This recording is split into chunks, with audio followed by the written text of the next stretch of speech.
Faleminderit. Ziza, ti do mos i matët le. Po hapa çat po. Çe ke një Ma bogar me hile. Gjatë një takimi elektoral në kuadër të fushatës për zgjedhjet e 11 majit, kreu i koalicionit Euro-Atlantik, Lulzim Basha, është përballur me një moment të papritur dhe mjaft të komentueshëm, teksa zhvillonte takime me qytetarët. Një zonë u shpreh befasuar jo nga programi politik, por nga pamja e tij fizike.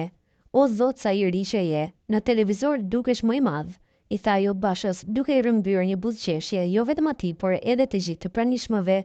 Ky moment spontan u shpërnda me shpejtësi në rrjetet sociale, duke u kthyer në një ndër episodet më të përfolura.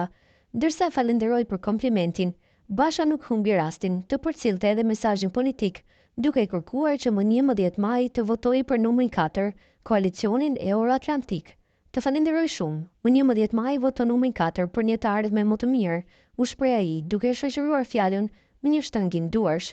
Ky episod tregon edhe një herë rëndësinë e kontaktit të drejt për drejt me qytetarët në fushat, por gjithashtu edhe efektin që kanë perceptimet mediatike ndaj politikanëve.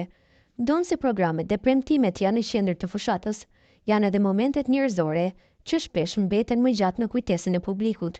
Koalicioni Euro-Atlantik ka intensifikuar fushatën në ditët e fundit, duke synuar të tërheqë vëmendjen me mesazhe pro-perëndimit dhe me një retorik të moderuar. Megjithatë, duket se ndonjëherë edhe një kompliment për pamjen fizike mund të bëhet lajm. Ma mirë kështu isha edhe se sa kundërta. O zotu, bashkimi vjeç. Fitoft. Faleminderit, lum goja. Euro-Atlantikët, numri 4. Nga makina. Rrofsh, faleminderit. Ziza. Nga je? Nga Peqini. Peqin se, ke i min canin, ke verin aty. Cani jam. Bravo, super. Yll bote. Rrofsh, faleminderit, zotë Ti do të mos i matët le. Po hapa çat po. Çe ke një Ma bogar me hile. Angel. Hajde për çfarë. Zotë të faleminderit.